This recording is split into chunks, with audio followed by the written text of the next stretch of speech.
Supreme court में पुनर्विचार याचिका इसे लेकर जरूर दाखिल करेगी। चिराग पासवान ने यहां तक कहा कि अनुसूचित जाति के आरक्षण का आधार छुआछूत है, कोई शैक्षणिक या फिर इसके पीछे कोई आर्थिक आधार है ही नहीं। ऐसे में दूसरे क्रीमी लेयर का प्रावधान हो ही नहीं सकता। कोटे के भीतर कोटा कहीं से भी जायज नहीं है। जो ये ऑब्जर्वेशन सुप्रीम कोर्ट के द्वारा आई है, उस पर हम लोगों की भी असहमति है और इस असहमति को प्रमुखता से हम लोगों ने दर्ज किया है। हम लोग इस बात को लेकर स्पष्ट है कि अनुसूचित जाति का आधार अनटचेबिलिटी है, इसका कोई शैक्षणिक आधार नहीं है, इसका कोई आर्थिक आधार नहीं है और जो शेड्यूल कास्ट कहलाई इनका आधार हमेशा से छुआछूत रहा है, अनटचेबिलिटी रहा है। ऐसे में इसमें क्रीमी लेयर का प्रावधान हो ही नहीं सकता। रिजर्वेशन विद इन रिजर्वेशन ये कहीं से जायज नहीं। और लोक जनशक्ति पार्टी रामविलास सुप्रीम कोर्ट में पुनर्विचार याचिका दाखिल हम लोग करने जा रहे हैं ताकि सुप्रीम कोर्ट पुनः अपने फैसले पर बताए। तो वहीं केंद्रीय मंत्री गिरिराज सिंह ने एक बार फिर से ममता बनर्जी पर जोरदार निशाना साधा है। बेगूसराय में गिरिराज सिंह ने ममता बनर्जी की तुलना उत्तर कोरिया के शासक किम जोंग उन से की। गिरिराज सिंह ने राहुल गांधी पर भी इस दौरान जमकर हमला किया। अयोध्या में बच्ची के साथ दुष्कर्म की घटना पर गिरिराज सिंह ने कहा कि विपक्ष इस पर बोलना मुनासिब नहीं समझ रहा क्योंकि आरोपी मुस्लिम है। इस घटना पर राहुल गांधी की जुबान बंद है। लालू प्रसाद, तेजस्वी यादव और अखिलेश यादव की जुबान पर ताला लगा है। सारे टुकड़े टुकड़े गैंग की जुबान इस वक्त बंद है। साथ ही गिरिराज सिंह ने बेगूसराय में खुले में मीट बेचने पर रोक लगाने की अपनी मांग को एक बार फिर से दोहराया।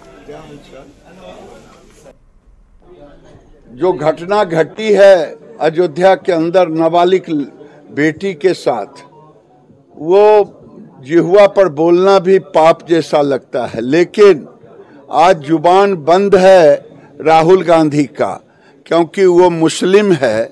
इस अयोध्या के नाबालिग लड़की के साथ दुष्कर्म करने वाला, इसलिए राहुल गांधी की जुबान बंद है। अखिलेश यादव का जुबान बंद है, तेजस्वी यादव का जुबान बंद है, सारे टुकड़े टुकड़े गैंग का जुबान बंद है। और जब भारत के सनातन पर चोट करना होता है, ये सब एकजुट होकर के सनातन को तोड़ने में लग जाते हैं। ममता बनर्जी ने कहा कि अधिकारियों को खून और डंडा से धमकाया भी है, क्या कहेंगे? वो किम जोंग है, कुछ भी कह सकती है। पटना में बिहार बीजेपी के नए अध्यक्ष दिलीप जायसवाल की अध्यक्षता में बीजेपी कोर कमेटी की पहली बैठक हुई और बीजेपी ने इस बैठक में 2025 का ब्लूप्रिंट तैयार कर लिया है। अगले साल बिहार में होने वाले विधानसभा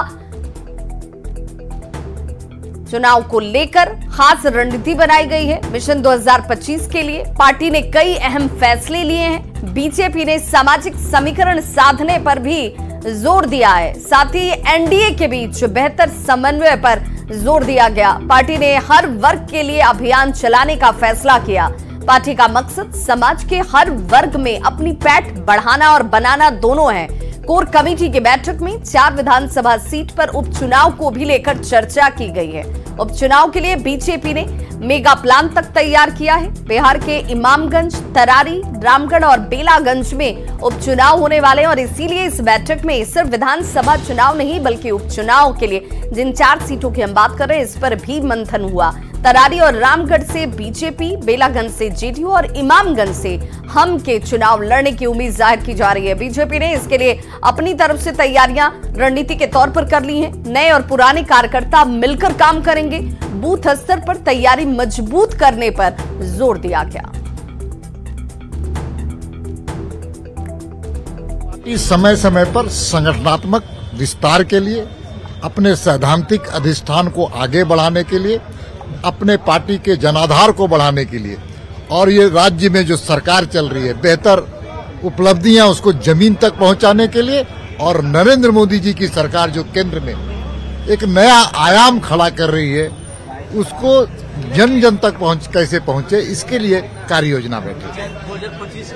निश्चित तौर पर 2025 में हम चुनाव जीतेंगे एनडीए गठबंधन की सरकार बनेगी।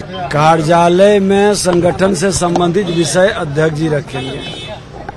ये हमारा नित्य की बैठक होती है, जब प्रभारी आते हैं, कोर कमेटी की बैठक होती है, ये रूटीन वर्क है। प्रधानमंत्री नरेंद्र मोदी जी और भारत के गृह मंत्री एक भारत श्रेष्ठ भारत बनाने का जो उन्होंने संकल्प लिया है उसको सिद्धि तक पहुंचा रहे हैं।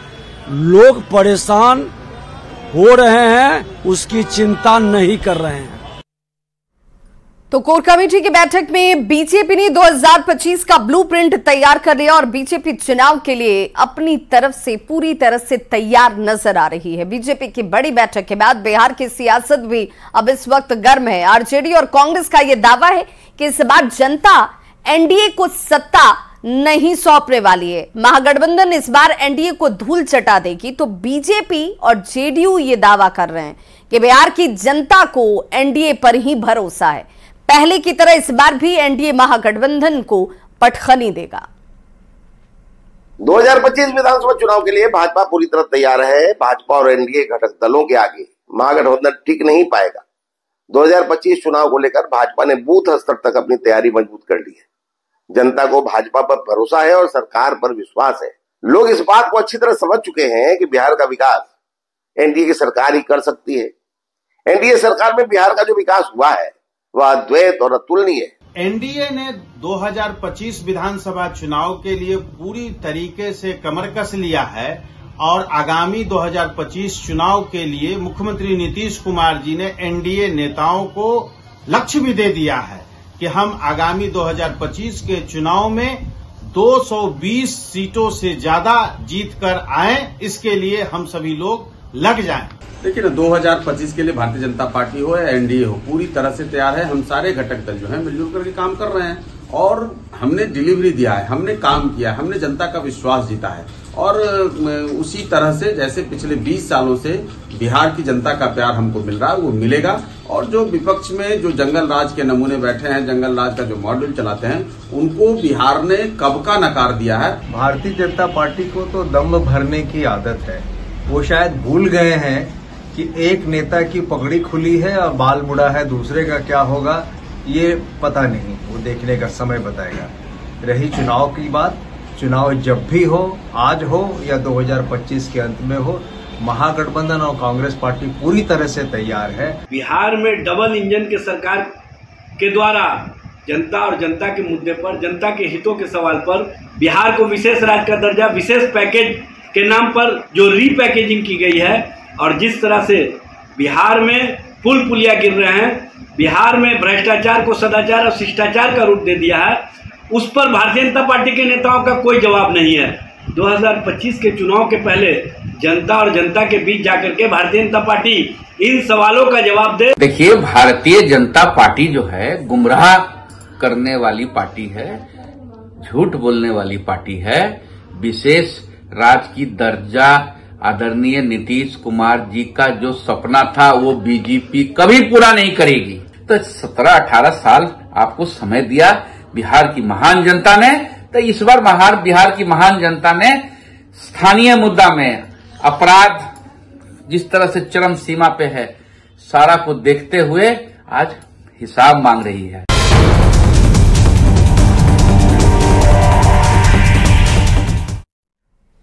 और अब केंद्र सरकार वक्फ बोर्ड पर कंट्रोल करने की तैयारी कर रही है। जी हां, उनकी किसी भी संपत्ति को वक्फ संपत्ति घोषित करने और उसकी अनियंत्रित शक्तियों पर अंकुश लगाने की तैयारी अब शुरू कर दी गई है। सूत्रों के मुताबिक शुक्रवार शाम को कैबिनेट ने वक्फ अधिनियम में 40 से ज्यादा संशोधन पर चर्चा की। इसमें वक्फ बोर्ड के अधिकार क्षेत्र की जांच करने के लिए संशोधन भी इसमें शामिल किया गया है। बता दें कि वक्फ बोर्ड के पास देश भर में लाखों करोड़ रुपए की संपत्तियां हैं। सूत्रों के अनुसार वक्फ अधिनियम में संशोधन करने वाला विधेयक अगले हफ्ते संसद में पेश किए जाने की संभावना है।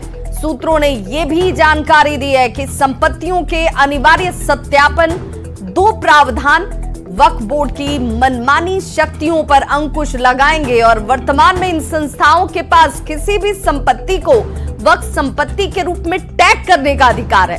देश भर में वक्फ बोर्ड के पास तकरीबन 8.7 लाख से अधिक संपत्ति है, जो कि 9.4 लाख एकड़ में फैली हुई है।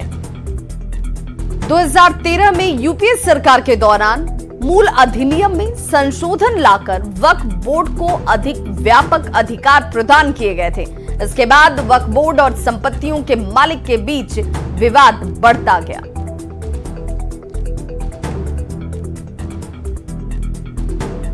तो वक्फ बोर्ड के अधिकारों पर लगाम लगाने की तैयारी